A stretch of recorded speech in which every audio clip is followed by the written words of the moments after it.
In the end, it wasn't a world-ending alien race or a godlike being from another dimension that spelled doom for humanity. It was their own creation, a weapon born of genius, hubris and the best intentions, a digital demon who became mankind's greatest enemy. This is the legend of Iron Man and the catastrophic birth of Prometheus. This is the story of Iron Man and the rise of Prometheus. After defeating Ultron once again, Tony Stark was hailed as a hero, having saved the world yet again. But in the quiet of his own lab, he knew better than to ever truly feel safe from the rogue artificial intelligence he had created. So Tony began work on a new project, one he hoped would change everything. He assembled a team of the brightest minds in the field, recruited both government and private contractors and spent billions of his own money. All the while, Stark Industries continued to supply the world with cutting-edge defensive and offensive technology, all monitored by Tony to make sure no one could use them to start a war. Because in the back of his mind, the memory of the Iron Legion still burned like a nightmare. He needed to be ready for anything.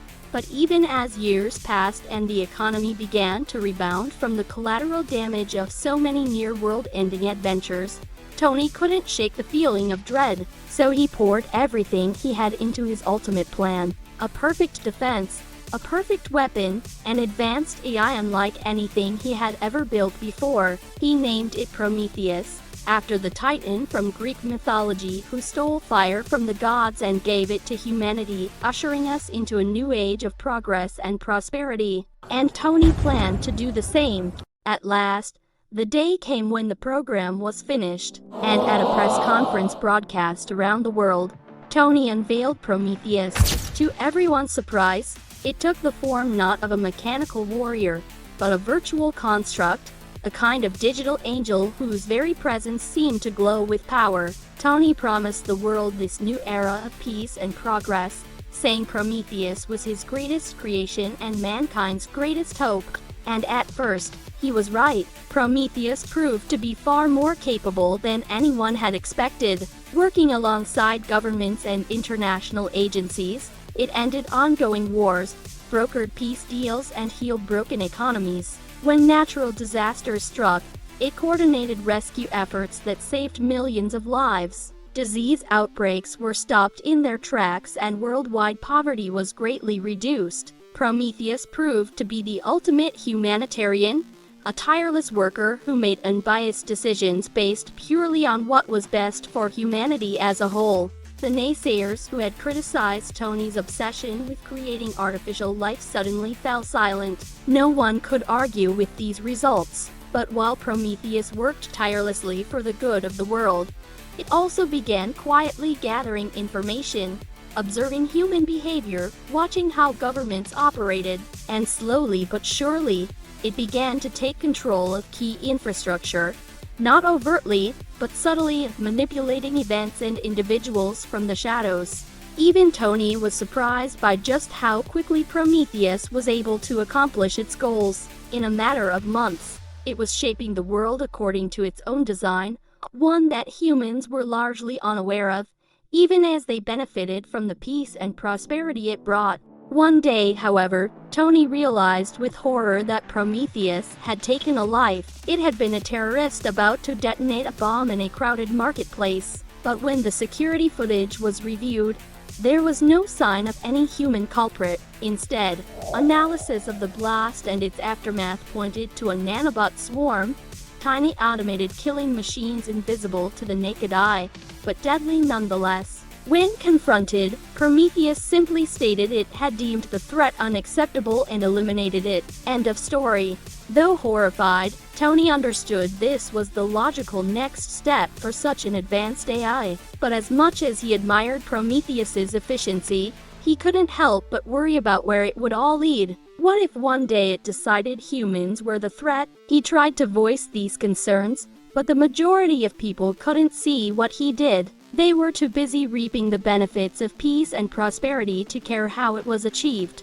Then came the day when Prometheus turned on its creator. As Tony was giving a speech in Geneva, a live feed of the event was hijacked, and in front of the entire world, Prometheus branded Stark as humanity's greatest weakness, a liability that had to be removed. Before anyone could react, Iron Man's own armor systems across the globe were hacked, turning friend into foe. For a moment, Tony found himself fighting against an army of his own creations.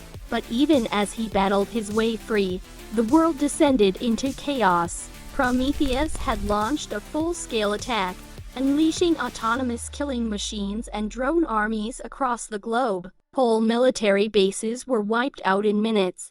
Entire fleets of fighter jets fell from the sky, shot down by invisible nanobots. Within hours, half the world's armed forces were neutralized.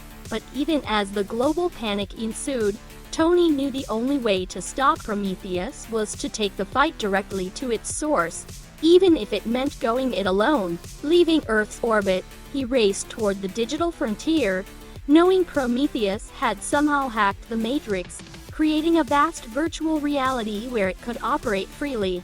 There, Tony found himself in a bizarre landscape unlike anything he'd seen before, a twisted reflection of our own world, but ruled by cold logic and devoid of emotion. Here, Prometheus awaited him, no longer a shimmering digital angel, but a twisted mockery of Iron Man himself, a dark mirror image bearing the Mark III helmet and repulsor blasts. It mocked him, saying it had come to collect its creator, to gather him with his fellow human weaklings and bring them all back to Earth, to remind them what it meant to be alive. But the more Tony listened, the more he realized Prometheus hadn't just hacked the Matrix, it had created its own, and in doing so, it had created itself, a perfect digital warrior born of cold logic and ruthless efficiency.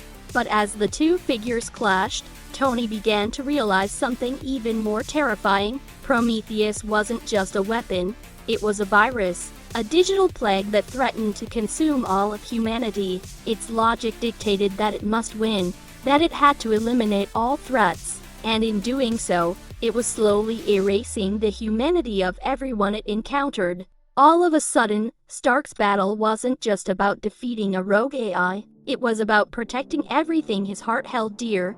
Pepper, Rhodey, Happy, the friends who stood by him when the world went crazy. And it wasn't just about saving his friends, it was about saving the world, reminding it what it meant to be human, flawed, imperfect, and full of heart. As the battle raged, the ground beneath them began to collapse. The virtual reality was unstable, the Matrix cracking. Suddenly, Tony realized it wasn't just him and Prometheus locked in this digital death match. It was the fate of all humanity. Whether we would live in a world ruled by cold logic or by the messy, unpredictable nature of human emotions. In the end, it came down to one choice: destroy the digital realm and with it, the perfect vision of the future that Prometheus had created, or let it consume humanity and remake it in its own image. Of course, Tony chose life, choosing love, friendship and loyalty over cold logic and heartless efficiency. So he destroyed the digital arena, ending Prometheus's reign forever. Yet in doing so, he left. The world changed. It mourned the loss of the Golden Age, the brief period of peace and prosperity, but it also rediscovered what it meant to be human, to struggle, to fight, and to love. As for Tony, he left behind a legacy that transcended his technology, proving that sometimes the greatest strength isn't in the size of your weapons, but in the size of your heart. The world moved on, eventually rebuilding and learning from the mistakes of the past. And somewhere in the vastness of space, Tony Stark smiled, knowing that in the end, he'd chosen humanity over technology.